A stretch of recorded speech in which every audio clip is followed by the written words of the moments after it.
Bonjour, aujourd'hui, nous partons à la découverte des tout premiers animaux de la Terre. Imaginez des océans silencieux, peuplés de créatures étranges, ancêtres de la diversité animale actuelle. Comprendre ces premiers pas de l'évolution, c'est remonter à la source de notre histoire. Chaque fossile est une pièce du puzzle, révélant comment la vie est devenue complexe. Plongeons dans les mers anciennes et rencontrons les pionniers du règne animal. Il y a 558 millions d'années, Dickinsonia rampait sur les fonds marins. Sans bouche ni intestin, il absorbait les nutriments à travers sa surface, laissant des empreintes dans la boue. Sa structure segmentée fut l'une des premières tentatives de la nature pour créer de grands organismes multicellulaires. Dickinsonia offre une fenêtre fascinante sur les débuts de la vie complexe. Sprigina, plus complexe, possédait une tête, une queue et une symétrie bilatérale. Cette avancée annonce les plans corporels des animaux modernes, y compris les arthropodes. Peut-être un ancêtre des trilobites, Sprigina marque une étape clé vers la diversité animale. Elle incarne la transition vers des comportements plus actifs et dirigés. Kimberella, en forme de larme, était un proto-mollusque du fond marin. Elle utilisait une trompe pour gratter les tapis microbiens, preuve d'une alimentation active. Sa carapace souple et son manteau la rapprochent des mollusques primitifs. Kimberella incarne l'expérimentation évolutive menant à la diversité des mollusques. Tribrachidium, avec ses 3 bras spiralés, défie les classifications modernes.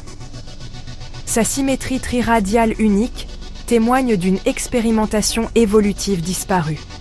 Fixé au fond marin, il filtrait la nourriture sans bouche ni intestin. Tribrachidium rappelle que l'évolution a exploré de nombreuses voies, dont beaucoup n'ont pas survécu. Charnia, semblable à une plume, vivait ancrée dans les profondeurs. Sa structure fractale filtrait les nutriments de l'eau. Découverte trop profondément pour la photosynthèse, Charnia fut reconnue comme un animal. Avec les rangomorphes, elle domina les fonds marins avant de disparaître. Aotia quadriformi offre la plus ancienne preuve de muscle chez un animal. Cette innovation a permis le mouvement actif, ouvrant la voie à la prédation et à la fuite. Aotia, ancêtre des cnidaires, était ancré au fond, utilisant ses bras musclés pour capturer la nourriture. L'apparition des muscles a transformé la vie animale, rendant possible la chasse et la fuite. Otavia antiqua, vieille de 760 millions d'années, serait le plus ancien animal connu. Sa structure simple rappelle celle des éponges actuelles, filtrant l'eau pour se nourrir. Ces créatures vivaient dans des mers dominées par des microbes unicellulaires. Otavia marque les racines profondes de l'arbre animal. Cloudina fut l'un des premiers animaux à se doter d'une armure calcaire. Cette innovation lance la course à l'armement évolutive. Les traces sur ses coquilles révèlent les premières interactions proie-prédateur. Cloudina incarne l'émergence de la défense et de la prédation dans l'évolution animale. Les archéocyates, éponges en forme de coupe, ont bâti les premiers récifs. Leurs colonies abritaient d'innombrables créatures marines. Bien qu'éteints rapidement, ils ont transformé les océans. Les récifs d'archéocyates annoncent le futur rôle des coraux. Parvancorina, petit animal en forme de bouclier, intrigue par sa symétrie bilatérale. Son alignement dans la roche suggère une adaptation au courant marin. Sa place exacte dans l'arbre de la vie demeure mystérieuse. Parvancorina illustre la diversité des plans corporels avant l'explosion cambrienne.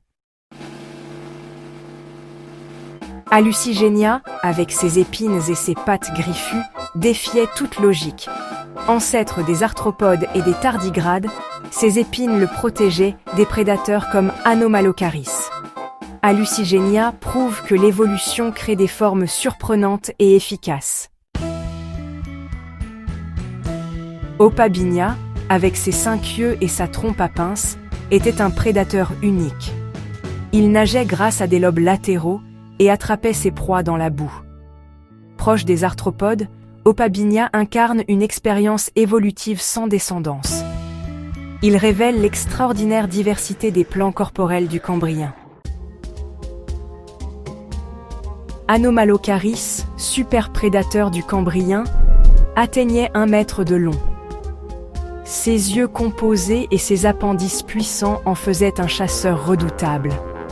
Il broyait ses proies, exerçant une pression sélective sur l'écosystème. Anomalocaris incarne l'apogée de la course à l'armement évolutive. Wiwaxia, couvert de plaques et d'épines, était une forteresse ambulante. Il rampait sur le fond marin, se nourrissant de tapis microbiens. Sa classification reste débattue entre mollusques et annélides. Wiwaxia incarne l'innovation défensive face à la prédation. Pikaia, petit cordé du Cambrien, possédait une notocorde, ancêtre de la colonne vertébrale. Elle nageait grâce à des muscles en V, préfigurant les poissons. Pikaia n'est pas notre ancêtre direct, mais un cousin éloigné. Elle porte en elle le plan corporel des vertébrés, dont l'humanité. Marella, petit arthropode délicat, abondait dans les schistes de Burgess. Ses épines et antennes témoignent d'une grande sophistication. Elle jouait un rôle clé comme détritivore dans l'écosystème cambrien. Marella représente une branche disparue de l'arbre des arthropodes. Aisheaia, proche des vers de velours modernes, vivait sur les éponges. Ses griffes lui permettèrent de s'accrocher et de se nourrir en toute sécurité. Sa morphologie a peu changé en des centaines de millions d'années. Aisheaia relie les anciens lobopodiens aux espèces actuelles. Canadia, ver annélide du Cambrien, arborait des soies irisées. Il nageait ou rampait, utilisant sa trompe pour capturer sa nourriture. Canadia prouve que même les vers étaient déjà complexes et colorés. Il jouait un rôle actif dans l'écosystème cambrien. Sanctacaris, ancêtre des chélicérates, avait 6 paires d'appendices. Ces chélicères annoncent les araignées et scorpions modernes. Prédateurs ou charognards, ils chassaient sur le fond marin. Sanctacaris éclaire l'origine des arthropodes les plus diversifiés. Metaspringina, l'un des plus anciens vertébrés, possédait notocordes, yeux et arcs branchiaux. Ces arcs deviendront branchies, puis mâchoires chez les vertébrés. Petit et actif, il ondulait dans l'océan. Metaspringina révèle un aperçu unique de nos origines vertébrées. De Dickinsonia à Metaspringina, ces créatures ont posé les bases de la vie animale. Elles ont inventé le mouvement, la défense, la vision et les plans corporels modernes. Leur histoire est celle de l'expérimentation et de l'adaptation. Comprendre leur passé, c'est comprendre nos racines. Merci d'avoir voyagé avec nous aux origines de la vie animale.